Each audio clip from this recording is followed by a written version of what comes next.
कि आपको 10वां ऑपरेशन कराना पड़ेगा।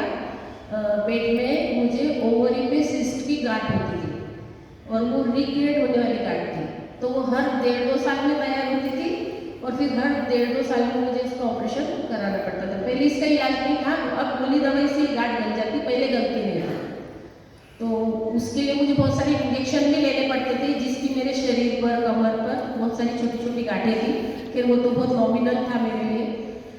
इसके अलावा डॉक्टर लोगों ने मेरे ऊपर बहुत बढ़िया बढ़िया एक्सपेरिमेंट किए। यानी उनके लिए मैं एक एक्सपेरिमेंट की चीज़ थी, एक ही हाथ पर, मेरे एक ही हाथ पर उन्होंने 75 इंजेक्शन वन टाइम में लगाए थे।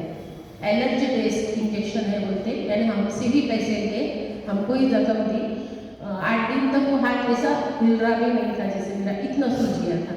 एक ही हाथ पर 75 इंजेक्शन, आप सोच सकते कि क्या कंडीशन होगी। पर इसके ही साथ में जो मुझे डेक्सा के इंजेक्शन देते, स्टेरॉइड जिसको बोलते, एकदम लास्ट पावर। जब मुझे खांसी चालू होती थी तो 2-3 घंटे मेरी खांसी बंद नहीं होती, तो मुझे डेक्सा के इंजेक्शन दिए जाते थे नसों में से, जो नसें मिलती थी उसमें से।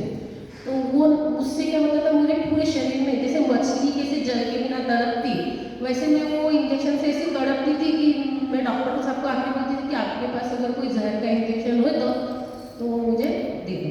यानी मेरी मनस्थिति कुल मिलाकर ऐसी हो गई थी कि वजन 85 के ऊपर हो गया था, स्किन पूरी काली गिर गई थी, और चलना फिरना मुश्किल था, शरीर पर 24 घंटे सूजन रहती थी, घर में क्या हो रहा कुछ पता नहीं था। 3 साल की छोटी बच्ची थी, खाना मांगती थी पर मैं उसको खाना नहीं दे सकती थी, ऐसी मेरी परिस्थिति थी। यानी मैं भगवान से प्रार्थना करती थी, मुझे जिंदा ही क्यों रखा है आपने, क्योंकि मेरी इस धरती पर जरूरत ही नहीं है। जब एक माँ होने के बाद मेरे बच्चों को जैसे खाना ही नहीं खिला सकती, तो मेरी जरूरत क्या है करके इस दुनिया में। जब आदमी बोलते ना सब रास्ते बंद हो जाते, तो भगवान कोई ना कोई बहुत बढ़िया रास्ता खोल देता। तो नरेंद्र जी, मेरे जो मामा जी हैं अकोला वाले, जयरीवाल वाले, उन्होंने मुझे ये शिविर का रास्ता बताया।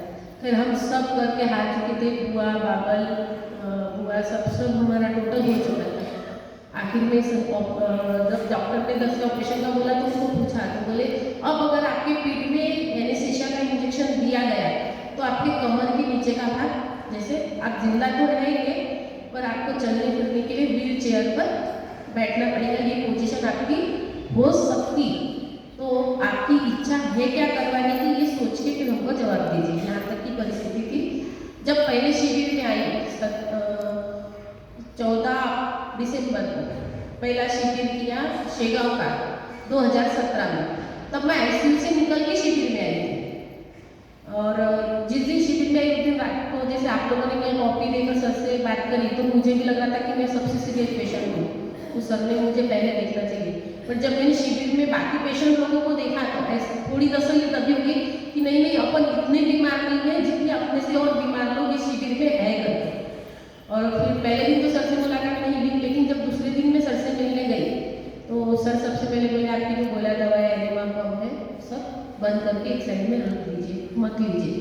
मैंने घर पे फोन लगाया, सब इतने परेशान हो गए, नहीं नहीं इतनी गोलियाँ हैं, डॉक्टर ने बोला है, एकदम से कैसे बंद करोगे। पर मैंने ऐसा सोचा कि जब इतने सालों से अपन 15 सालों से गोली दवाई लेकर भी जब अपन ठीक नहीं हो रहे, तो 1-2 दिन नहीं लेकर देखेंगे क्या होगा। वैसे भी तो अपन मरने की दुआ भगवान से मांगी रहे, शायद भगवान ने ये रास्ता बता दिया होगा कि गोली दवाई बंद कर दो तो मुक्ति मिल जाएगी। तो मैंने उस दिन 15 दिसंबर 2017 से गोली दवाई बंद कर दी।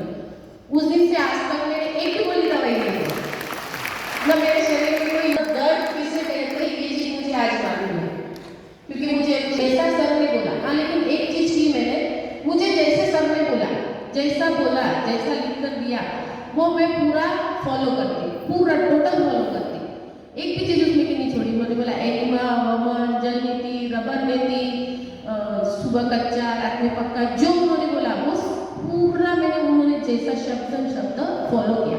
आज परिस्थिति ऐसी है कि जो मुझे 2 लोग सेवा के लिए लगते थे मेरी, आज मैं आप सबके बीच में जैसा घूमती और आप लोगों की सेवा करती, आप खुद भी देख सकते हो। तो जिंदगी बहुत बदल सकती, और आज जो आप मुझे देख रहे बहुत नई चंचल है। मैंने 15 से 18 किलो वजन मेरा कम किया है इस साधना के चलते हुए, स्किन ग्लो हो गई है, उम्र तो 10 से 15 साल जवान हो गए, लगता ही नहीं कि अभी कुछ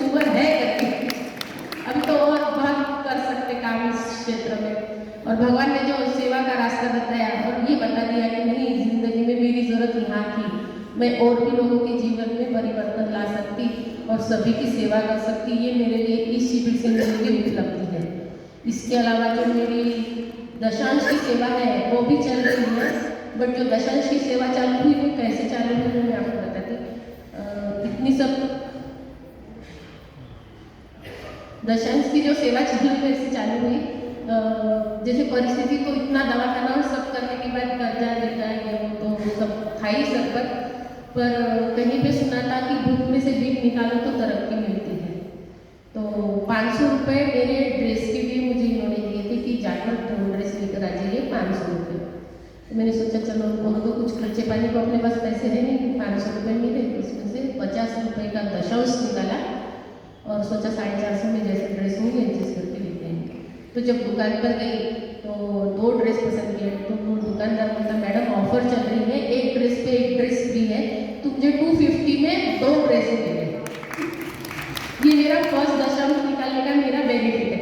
उसके बाद मुझे पैसे की तरफ नहीं देखना पड़ता और पीछे मुड़ के भी नहीं देखना पड़ता है। मैं बहुत सुखी संपन्न, बहुत बढ़िया हूँ, सब राम जी का आशीर्वाद।